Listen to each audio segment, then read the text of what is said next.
Most people think the IRS has created a new $600 rule that allows it to monitor everyone's checking account. You've probably seen headlines claiming that if you deposit more than $600, the IRS will be watching your money or taxing your bank account. But the reality is very different, and if you're retired, nearing retirement, or living on a fixed income, understanding what actually changed is far more important than believing the rumors, because while there isn't a new $600 limit on your checking account, there are several tax reporting rules that many Americans misunderstand. Those misunderstandings can lead people to make unnecessary financial decisions, avoid perfectly legal transactions, or even miss opportunities to organize their finances more effectively. By the end of this video, you'll understand where the $600 rumor came from, what the IRS actually requires, which reporting rules really matter, and the practical steps retirees should take to protect themselves without unnecessary fear. Once you see the facts clearly, you'll understand why staying informed is far more valuable than reacting to viral headlines. Let's start with where this story began. Several years ago, news reports circulated about a proposal that would have required banks to report additional account information to the IRS. During the public debate, one number kept appearing over and over again: $600. Social media posts, videos, and headlines quickly turned that number into something it never was. Many people came away believing the IRS had established a $600 limit on personal checking accounts. That never happened. Congress never approved that proposal, and today there is still no IRS rule that limits how much money you can keep in your checking account, deposit into your account, or withdraw from it simply because the amount exceeds $600.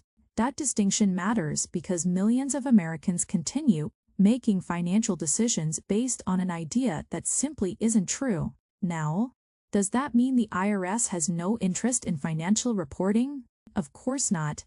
The U.S. tax system depends heavily on information reporting. Banks, employers, brokerage firms, retirement plan administrators, and payment processors all submit various forms that help verify taxable income.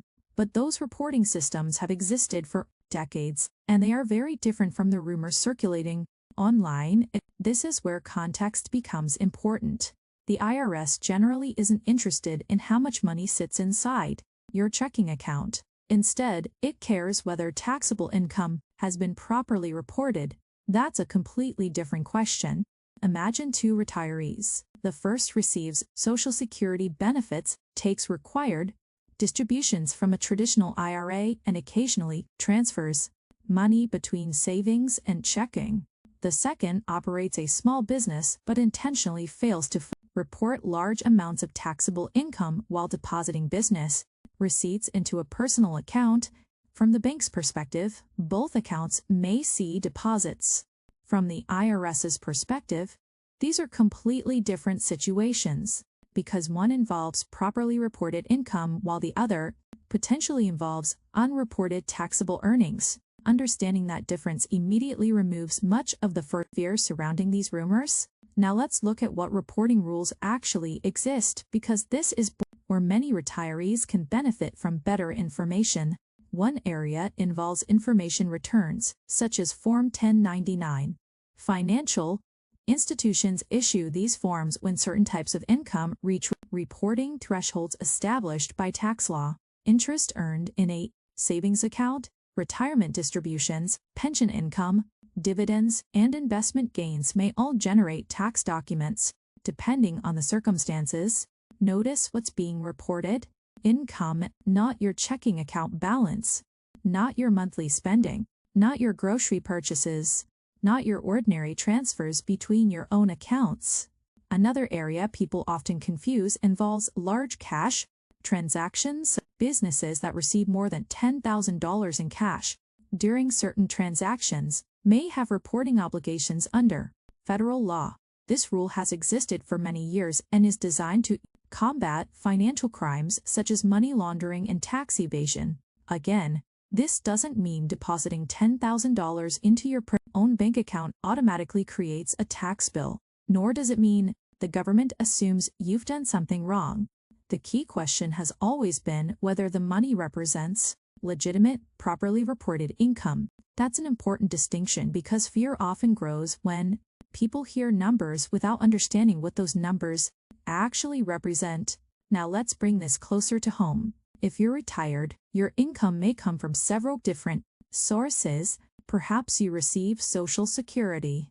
Maybe you have a pension. You might also take withdrawals from a retirement account. Some retirees earn investment income. Others continue working part-time. Each of those income sources follows its own tax rules. And that's why focusing on accurate records matters much more than worrying about internet rumors. For example, moving $20,000 from your savings account into your checking account isn't creating new income. You've simply moved money you already own. Likewise, transferring funds between two banks doesn't suddenly create taxable income, but withdrawing money from a traditional retirement account could have tax consequences because those withdrawals often represent taxable income depending on the account type. This is exactly why understanding the source of the money matters more than the amount moving through the account. Here's another important point that often surprises retirees. Many people assume the IRS automatically knows every detail about every financial transaction they make. That's not how the system works. Instead, the IRS relies heavily on reporting forms submitted by employers, financial institutions, retirement plan administrators, and taxpayers themselves. Those reports help match reported income with tax returns. In other words, compliance is built around income reporting, not around tracking ordinary household banking activity. This may sound like a small distinction, but it changes how you think about your finances. Instead of asking, "Can I deposit this money?" the better question becomes, "Has this income been properly reported if it's taxable?"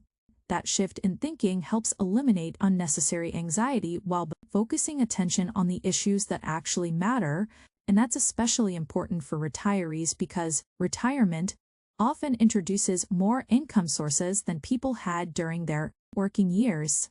Instead of receiving one paycheck every 2 weeks, retirees may receive Social Security, pension payments, investment distributions, IRA withdrawals, interest income, and occasional consulting income. Each source carries different reporting rules.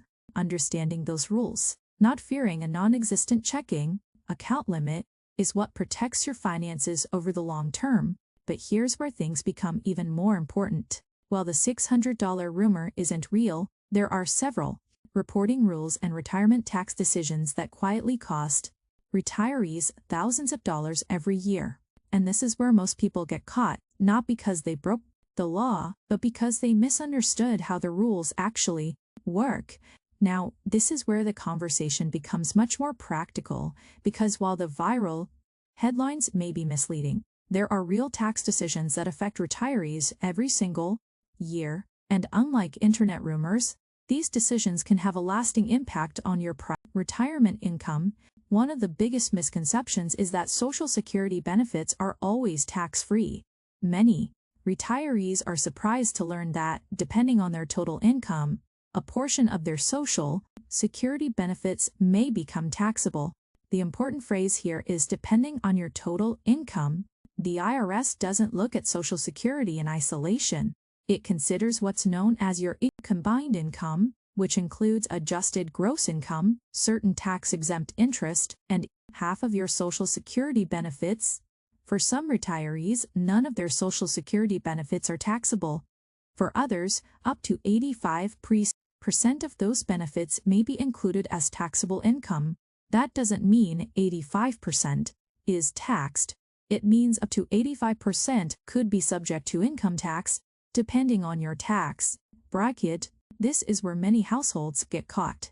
They focus on increasing retirement income without realizing that every additional withdrawal from a traditional IRA or 401k could affect the taxation of their Social Security benefits. Imagine two retirees, each receiving exactly the same Social Security payment. The first retiree carefully plans annual withdrawals from retirement accounts, spreading them over several years while keeping taxable income within a manageable range. The second waits until a larger expense comes along, a new roof, medical bills, or helping a family member, and withdraws a substantial amount in a single year. Both retirees receive the same Social Security benefit. Yet, one may owe considerably more in taxes simply because of the timing of those withdrawals. That's why retirement isn't just about how much you've saved. It's also about how you use those savings. Here's another area that deserves attention: required minimum distributions, often called RMDs. Once you reach the age established under current IRS rules, most traditional retirement accounts require you to begin taking minimum annual distributions. Many retirees assume these withdrawals are optional. They're not. If you fail to take the required amount, significant penalties may apply, although recent legislation has reduced those penalties compared with previous years. The important takeaway isn't fear, it's awareness. Waiting until the last minute to understand RMD rules can create unnecessary stress, especially if market conditions are unfavorable or tax planning opportunities have already passed. And here's the part almost no one talks about. Taxes in retirement aren't just about what you earn. They're about when you recognize income. Two households can have identical retirement savings and identical investment returns, yet pay very different amounts in taxes over a 20-year retirement simply because they follow different withdrawal strategies. That's a powerful reminder that timing matters almost as much as the amount itself. Now let's shift to another quiet risk that often goes unnoticed. Scammers know that financial uncertainty creates opportunity. Every year, thousands of retirees receive phone calls, emails, and text messages claiming to be from the IRS. The message usually sounds urgent. Your account has been flagged. You owe immediate taxes. Your bank account will be frozen. Click this link. The goal isn't to collect taxes. The goal is to steal personal information or convince someone to send money. The IRS has repeatedly stated that it generally initiates contact through official mail rather than unexpected phone calls, emails, or text messages demanding immediate payment. That's why understanding legitimate IRS procedures is one of the best forms of financial protection. Knowledge reduces fear. Fear creates vulnerability, and scammers know that. Now let's zoom out for a moment. There's an interesting divide beginning to emerge among retirees in America today, not based on how much they earned during their careers, not based on where they live, but based on how actively they manage their financial lives after retirement. On one side are reactive households. These families respond only when something happens. A tax notice arrives. A required withdrawal deadline approaches. A scam message creates panic. A large medical bill forces an unexpected retirement account withdrawal. Every financial decision becomes a reaction. On the other side are strategic households. They don't necessarily have higher incomes. They simply build routines. Once a year, they review beneficiary designations. They estimate taxable income before taking large withdrawals. They organize tax documents throughout the year instead of searching for them every April. They review Medicare costs. They verify Social Security information. And they periodically meet with a qualified tax professional or financial advisor when major decisions arise. Notice the difference. It isn't intelligence. It isn't luck. It isn't wealth. It's preparation. Small habits repeated consistently often produce much larger financial outcomes than dramatic one-time decisions. That's especially true during retirement, where preserving income can be just as important as generating it. Let's consider another example. Suppose two households each retire with $800,000 invested. The first household makes emotional financial decisions based on alarming news headlines. Whenever they hear rumors about taxes or market crashes, they move investments, delay withdrawals without a plan, or make rushed decisions. The second household follows a written retirement strategy. They understand market volatility, they review taxes annually, they maintain an emergency fund, and they adjust only when their personal financial situation changes, not when a headline creates temporary fear. 10 years later, the difference may not come from investment returns alone. It may come from avoiding unnecessary taxes, preventing emotional mistakes, reducing transaction costs, and maintaining consistent financial habits. That's one of the quiet truths about retirement. Financial security often depends less on predicting the future and more on responding thoughtfully to the present. Now think about your own situation. If you're recently retired, this is an ideal time to understand how your income sources interact before small mistakes become recurring patterns. If you're planning to retire within the next 5 years, today's decisions will influence the taxes you pay throughout retirement, and if you're already taking retirement withdrawals, now is an excellent opportunity to review whether your withdrawal strategy still aligns with current tax rules and your long-term goals. Because retirement planning isn't something you complete once, it's something you refine over time, and the households that stay engaged, without becoming anxious, often place themselves in a stronger financial position year after year. The good news is that none of this requires predicting the stock market or mastering complicated tax law. It begins with understanding the rules that actually exist, ignoring the rumors that don't, and focusing your attention where it has the greatest long-term impact. And that brings us to perhaps the most important part of this entire discussion. Knowing the facts is valuable, but turning those facts into practical action is what truly strengthens your financial future. So, what should you actually do after watching this video? Not panic, not rush to move money between accounts, not stop making deposits because of something you heard online. Instead, focus on the financial decisions that actually have the biggest impact on your retirement. Because while there isn't an IRS $600 checking account limit, there are several simple habits that can quietly save you money, reduce stress, and help you stay in control of your financial future. The first step is to understand exactly where your retirement income comes from. Take 20 minutes this week and write down every source of income you expect to receive this year. That includes Social Security, pension payments, IRA or 401k withdrawals, investment dividends, interest income, part-time work, rental income, or any other recurring payments. Once everything is on one page, you'll have a much clearer picture of your taxable income. Many retirees discover they have a better understanding of their finances simply by organizing information they already have. The second step is to estimate your tax picture before the end of the year, not after. One of the biggest advantages retirees have is flexibility. Unlike someone receiving a fixed paycheck every 2 weeks, many retirees can choose when to take additional retirement withdrawals. That flexibility can become a valuable planning tool. If you know you're close to moving into a higher tax bracket or increasing the taxable portion of your Social Security benefits, you may decide to spread withdrawals over multiple years. Instead of taking one large distribution, it's a simple adjustment that, over time, may reduce unnecessary taxes and help preserve more of your retirement income. The third step is something many households overlook. Review your required minimum distribution obligations if they apply to you. Every year, thousands of retirees wait until December before thinking about their RMD. Sometimes the markets are down, sometimes paperwork takes longer than expected, sometimes they simply forget.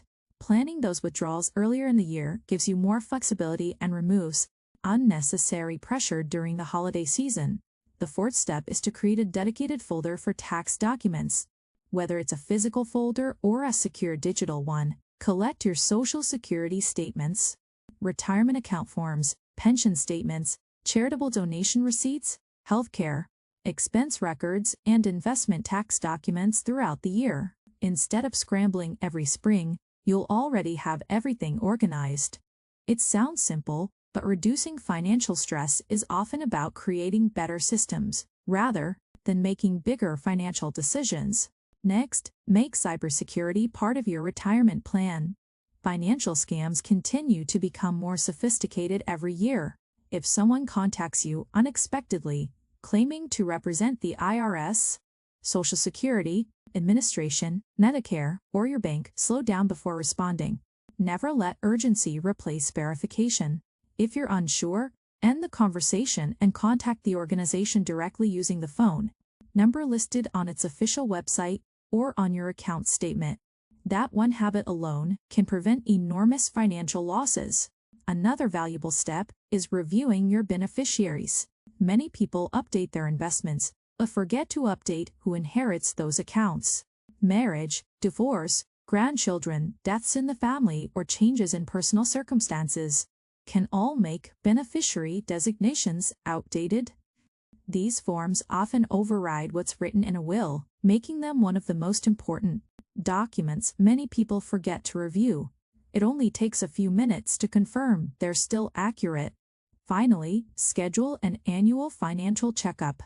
Not because something is wrong, because consistency is one of the most powerful financial habits you can build.